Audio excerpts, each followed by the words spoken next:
Okay. Spent a few minutes here cleaning these cylinders out again. So triple cleaned them. Yeah, I probably did 5 times. But anyway, they're nice and clean. So this is a new way of honing stuff these days now, 25 anyway. So you run a really coarse grit base cut finish. So you got nice good deep channeling to hold oil. And then you run real smooth top finish so it's nice and smooth to touch. But your fingernails grab in for the oil control. So it lubricates everything really good.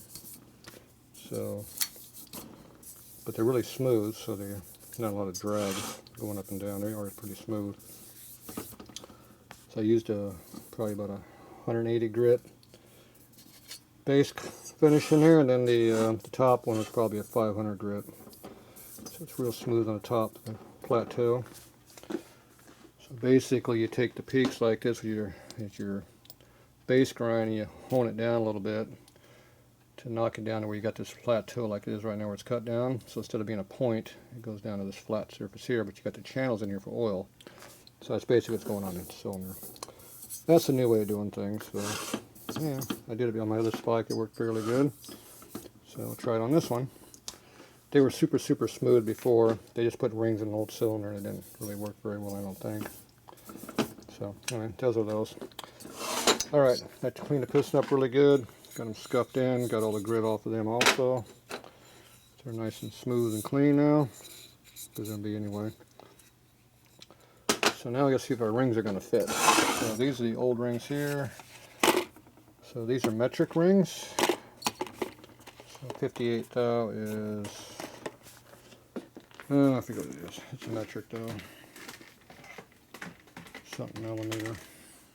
I'm too tired to think right now, but it's metric. I think it's 1.2 mil or something like that.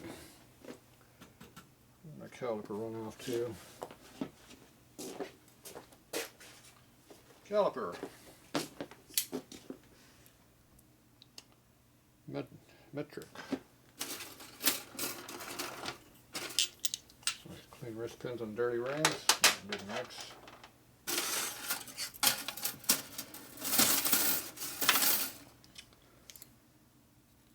Oh, 1.45, so 1.5 mil.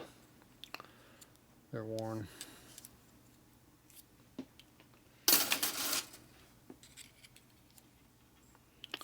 These are 1.45 millimeter, 57 thou.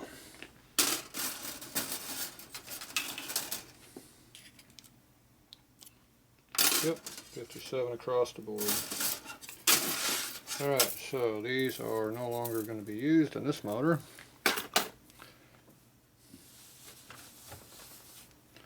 Probably not in any motor. Whatever you do, do not throw away your rails. The O-ring rails do not throw away, and do not throw away the expander, because those can be reused when you need them to make different width rings.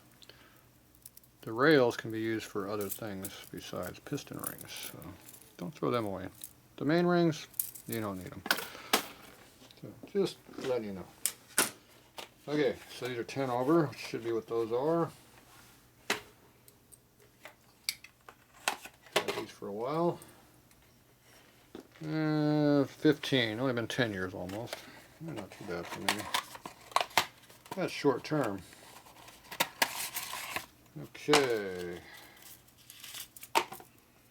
So we got moly, cast iron, and then chrome rings or oil.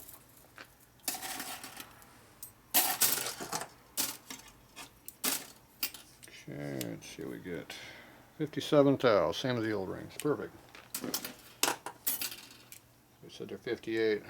My caliper says different. Okay, now I'm going to check our ring gap. Should be big because this is a used cylinder that's been honed at least once. Oh yeah, it's got a good gap in there. We're going to run this thing hard, so make sure you got a good gap in here. You've definitely got a good gap. Usually run at least 16 thou minimum on these Evo motors, smaller bore ones. I guess that's 16 the worn out one. Oh yeah, we got that. We got 18, I bet. 18 gets tight at the very end, so it's a 17. Alright, that's good enough for me. I'm good with 17. So you run 5 thou per bore of inch of bore, 3 5/8 inches. Calculate that up for me real quick.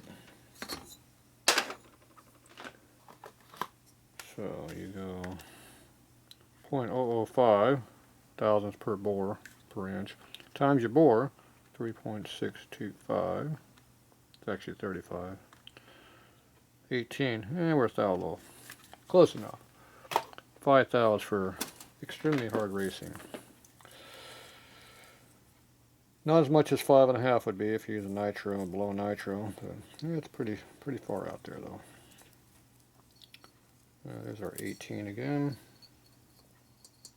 That one is 18. Now just the second ring, or its top ring. It's got a dot on it. Nope, it's top ring. Okay, this one's a little bit looser than the other one, so it's good enough. Now, second ring, new theories. Run them really loose.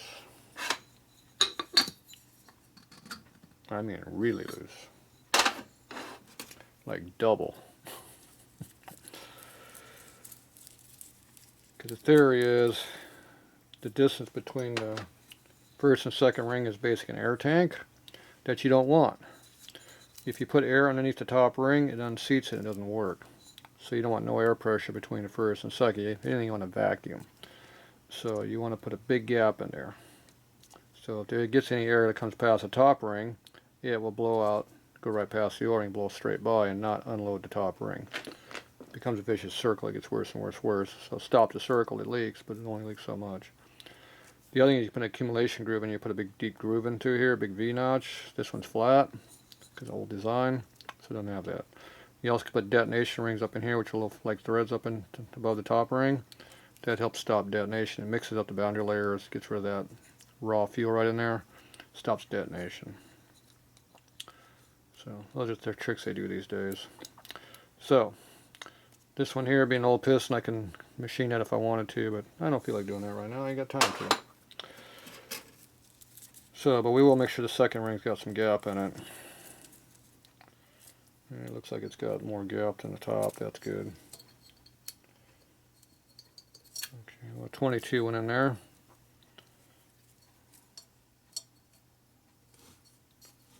Yeah. 22. This is just a gas motor, so I'm not going to get too carried away with this. If it was my nitro motor, I would definitely run a lot more gap. Right now we're running 5 thou more gap than the second ring. I mean the first ring, so that's good. Actually, this one looks even bigger. Here's 22. This one's probably 23. Oh, it's not bigger. It look bigger. Tight 22. Or tight 23, I mean. Here's 22. 22 goes in. We were 17 to 18 on the other, so we're bigger. It's good enough. If I cared about it, I can open it up to about 30. 30 would be good, but I'm alright with that. This is still semi-street bike. Not exactly full race yet. It's getting there though. If I start squeezing nitrous, it will do more. Like I said, this motor's coming apart again, so if I want to, I can always play with it. Oil rings, you want to have a pretty good gap on them.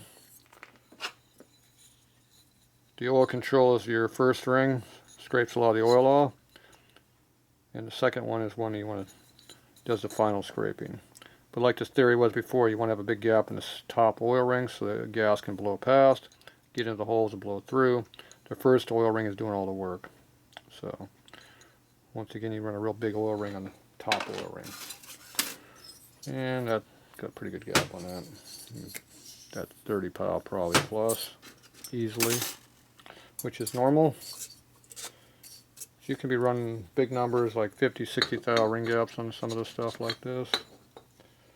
If you really want to get into fancy stuff. When you're doing the really high output motors, especially diesel motors or nitro motors, blowing alcohol, stuff like that, yeah, you want big gaps. I've heard as much as over 1/8 of an inch gaps on some of these second rings, and working good. I've run 35, I think, or 40 on my single second ring gap. No problem, worked great. I also made my own gas ported rings. I took a top ring and I put grooves in here. About every half inch I put a groove in it. And I went down about 15 thou.